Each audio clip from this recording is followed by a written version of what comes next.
ఒక్కొక్కరికి సిగ్నల్స్ 2 కోట్లు 3 కోట్లు 1 కోటి అని ఇట్లా ప్రలోభ పెట్టే ప్రయత్నం చేసి తర్వాత ఎందుకైనా మంచిదని చెప్పి మా వాళ్ళను సేఫ్ ప్లేస్కి పంపించుకున్నాం. 18 నాడు నన్ను జైలుకు పంపించారు. నేనేమో మా వాళ్ళని సేఫ్ ప్లేస్కి పంపించిన, వాళ్ళేమో నన్ను శ్రీకృష్ణ జన్మస్థలానికి పంపించారు కాంగ్రెస్ వాళ్ళు, మంత్రి గారు ముఖ్యమంత్రి గారు కలిసి. సో తదనంతరం మేము హైకోర్టుకు పోయినాం. ఆ క్రమంలో ఇక్కడ వీళ్ళు చేసిన దురాఘాతాల మీద మా కౌన్సిలర్లు, మహిళా కౌన్సిలర్లు మహిళా కమిషన్ను కలిసిరు, హైదరాబాద్లో హ్యూమన్ రైట్స్ కమిషన్ కలిసిరు.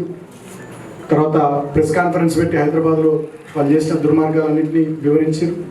తర్వాత మేము కోర్టును కూడా ఆశ్రయించినాం. 14 మంది మా కౌన్సిలర్లు ఒకటే పిటిషన్ వేసి మాకు ఎన్నిక కావాలి, కోరం ఉండగా కూడా ఎన్నిక జరపకుండా 17వ తేదీన వాయిదా ఇస్తే మేము కోర్టును ఆశ్రయిస్తే కోర్టు 3 వారాల్లో ఎన్నిక పెట్టండి, ఇఫ్ నెసెసరీ ఇంకొక వారం లోపల కంప్లీట్ చేయండి అని చెప్పి టైం ఇస్తే 2వ తారీఖు డెడ్ లైన్ ఏప్రిల్ 2, దానికన్నా 2-3 రోజుల ముందు నోటిఫికేషన్ ఇచ్చి ఇవాళ 4వ తేదీ నాడు ఎన్నిక పెట్టినాం.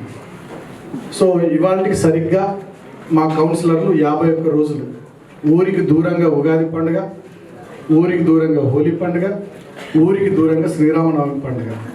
గెలిచిన కౌన్సిలర్లు ప్రజల దగ్గరకు పోయి ప్రజలతో ఉండాల్సినటువంటి కౌన్సిలర్లు, ప్రజలకు సేవ చేయాల్సినటువంటి కౌన్సిలర్లు అధికార కాంగ్రెస్ పార్టీకి భయపడి, అధికార కాంగ్రెస్ పార్టీ మంత్రికి, ఈ పోలీసులకు భయపడి వాళ్ళు ఎక్కడో సేఫ్ ప్లేస్లో 51 రోజుల పాటు తలదాచుకోవాల్సినటువంటి పరిస్థితి. నేను ఈ విషయాన్ని ఎందుకు చెప్తా ఉన్నా అంటే కొంత సమయం తీసుకునైనా జనాలకు ఇంకా క్లారిటీ పోవాలి.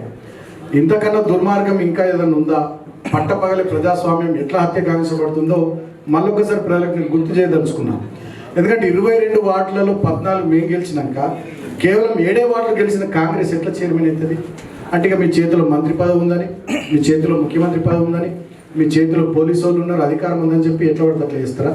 నేను ఇప్పటికీ డిమాండ్ చేసిన 17వ తేదీ నాడు కేతన్పల్లి మున్సిపల్ కౌన్సిల్ హాల్లో ఏం జరిగిందో వీడియో ఫుటేజ్ బయట పెట్టినని డిమాండ్ చేసినాం.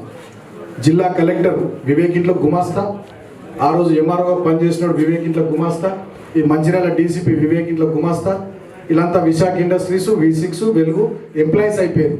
ఇప్పటిదాకా వీడియో ఫుటేజ్ బయట పెడతలే. ఎందుకు బయట పెడతలే? 17వ తేదీ నాడు ఏం జరిగిందో